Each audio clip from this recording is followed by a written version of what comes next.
আসসালামু আলাইকুম, আমি নাইম দক্ষিণ কোরিয়া থেকে। ছাত্রদের জন্য দুইটা সুসংবাদ আছে। যারা বৈষম্য বিরোধী এই আন্দোলনের জন্য রাজপথে নেমেছেন, যারা জীবন দিয়েছেন অথবা যারা এখনও জীবন দেওয়ার জন্য বুক চিতিয়ে দাঁড়িয়ে আছে তাদের জন্য। অলরেডি আমাদের বাংলাদেশে আমাদের আইনজীবীদের একটা টিম হাইকোর্টের কাছে আজকে একটা রিট দায়ের করেছে যে শুট অন সাইট এটা বন্ধ করতে হবে। কোনো ছাত্রের বুকে, কোনো জনতার বুকে এই জনগণের ট্যাক্সের টাকায় কিনা গুলি ব্যবহারের সুযোগ নেই। শুধুমাত্র যেই নিয়মগুলোকে লঙ্ঘন করলে গুলি চালানোর সুযোগ আছে ওইগুলা ছাড়া। আর অপরদিকে আন্তর্জাতিক অঙ্গনেও আজকে আমরা দেখছি জাতিসংঘ বা ইউরোপীয় ইউনিয়ন তারাও কিন্তু এই ইস্যুটা নিয়ে শক্ত ভূমিকায় পালন করছে। এখন জাতিসংঘের ভূমিকায় কি হবে না হবে সেটা আমি ততটুকু বুঝি, কিন্তু ইউরোপীয় ইউনিয়ন যদি বেকা বসে, তারা যদি ধরেন অন ডিমান্ড কইরা বসে, তাহলে বাংলাদেশের অর্থনীতিতে বিশাল ধাক্কা হবে, ব্যবসা বাণিজ্যে বিশাল ধাক্কা হবে। এমনকি এখানে অনেক ধরনের ঝামেলাই কিন্তু ফেস করতে হবে যখন বাংলাদেশ এই মুহূর্তে রিজার্ভ সংকটে ভুগছে।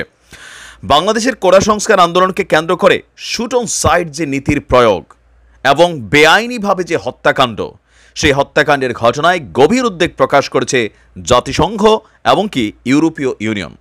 ইউরোপীয় ইউনিয়নের পররাষ্ট্রনীতি বিষয়ক প্রধান যিনি আছেন জোসেফ বোরেল, তিনি আপনার এই বক্তব্য দিয়েছেন। গত ২৭ জুলাই লাওসে দক্ষিণ পূর্ব এশিয়ার দেশগুলোর জোট আসিয়ানের মন্ত্রী পর্যায়ের বৈঠকে বাংলাদেশের প্রতিনিধি এবং সাবেক পররাষ্ট্রমন্ত্রী ডক্টর এ.কে.এম. আব্দুল মোমেনের কাছে এই বার্তা দিয়েছে পররাষ্ট্রনীতি বিষয়ক প্রধান। এই সংক্রান্ত একটি বিবৃতি ইউরোপীয় ইউনিয়ন তাদের ওয়েবসাইটে প্রকাশ করেছে, আমাদের এখানে করা হয় নাই। বিবৃতিতে বলা হয়েছে, সাম্প্রতিক দিনে বাংলাদেশি কর্তৃপক্ষের মানে সরকারি কর্তৃপক্ষের শুট অন সাইট নীতি এবং বেআইনিভাবে যে হত্যাকাণ্ডের ঘটনা ঘটছে সেগুলোতে গভীর উদ্বেগ প্রকাশ করছে ইইউ। পাশাপাশি আইন প্রয়োগকারী কর্মকর্তাদের হত্যা, সহিংসতা, নির্যাতন, গণগ্রেপ্তার, সম্পত্তির ক্ষয়ক্ষতি নিয়েও গভীরভাবে উদ্বিগ্ন বোরেল। এসব ঘটনার পুঙ্খানুপুঙ্খ তদন্ত করে দায়ীদের বিচারের আওতায় আনারও দাবি করছেন তিনি। একই সঙ্গে প্রতিবাদকারী, সাংবাদিক, শিশুসহ অন্যান্যদের বিরুদ্ধে আইন প্রয়োগকারী কর্তৃপক্ষের অতিরিক্ত বল প্রয়োগের অসংখ্য ঘটনার জন্যই অবশ্যই পূর্ণ জবাবদিহির দাবি করা হয়।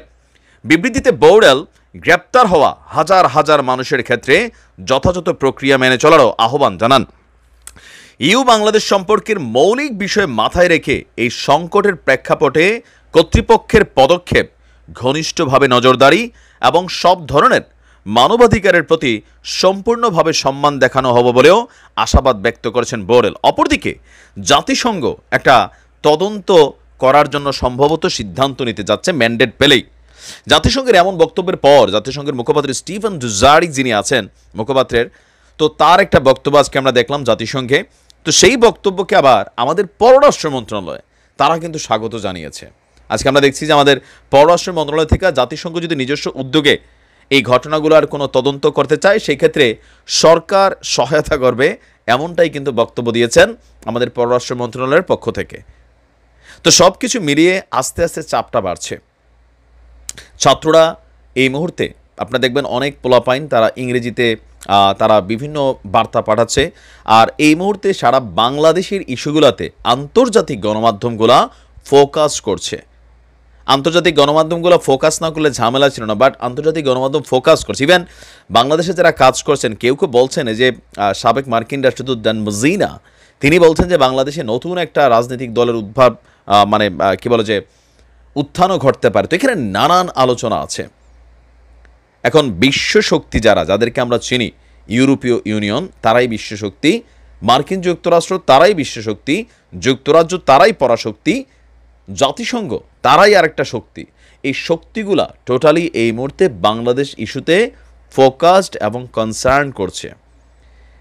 তো সার্বিক যে চাপের জায়গাটা তৈরি হচ্ছে সেটা আসলে কতটুকু হজম করা যাবে, সব কিছু একসাথে বিগড়াই গেলে পরিস্থিতি অনেক খারাপ হবে। কারণ জাতিসংঘ থেকে, ইউরোপীয় ইউনিয়ন থেকে, বিভিন্ন সেক্টর থেকে যে স্যাংশন আইনশৃঙ্খলা বাহিনী বা বিভিন্ন ক্ষেত্রে তারা আলাপ আলোচনা করছে, এগুলার ইফেক্ট যে আমাদের যে সকল পুলিশের কনস্টেবলরা, বিজিবির সাধারণ সিপাহীরা চাকরি বাঁচাইতে গিয়ে লাঠি লইয়া দৌড় দিচ্ছেন, এই দেশে অন্তত আপনাদের এই সেক্টরগুলো থেকে দুই একটা মিশন মাইরা আসলে মোটামুটি কোটি 2-1 টাকা কামানো যেত, সেই রাস্তাটা বন্ধ হয়েও যাইতে পারে। বাট আমরা চাই না 2-4 জন এই অতি উৎসাহী কর্মকর্তার জন্য রাষ্ট্রের ক্ষতি হোক, বাংলাদেশের ক্ষতি হোক। সবার একটাই দাবি, ছাত্রদেরও একটা দাবি, কমন ফ্যাক্ট, সেটা হচ্ছে এই ঘটনায় যারা আওতাধীন আছেন, যারা এই ঘটনাগুলোকে করতে সহায়তা করেছেন, যে সকল মন্ত্রীরা, আইনশৃঙ্খলা বাহিনীর যে সকল সদস্য এই ঘটনাগুলো করেছে, বা যে সকল দুর্বৃত্ত, আমাদের এক মন্ত্রী বলছিল যে জামাত শিবির বা বিএনপি তারা পুলিশের ড্রেস পরে, তো ফাইন, আইডেন্টিফাই করেন, প্রত্যেককে বিচারের আওতায় আনতে হবে। শুধুমাত্র ঘরে ঘরে গিয়া ছাত্রদেরকে ধরা, রাস্তায় দেখলে ধরা, বাচ্চা দেখে না, শিশু দেখে না, দৈরা আলগিদে লইয়া জায়গা, এগুলা কইরা, এগুলোর ফুটেজ তো ভাই চলে আসছে।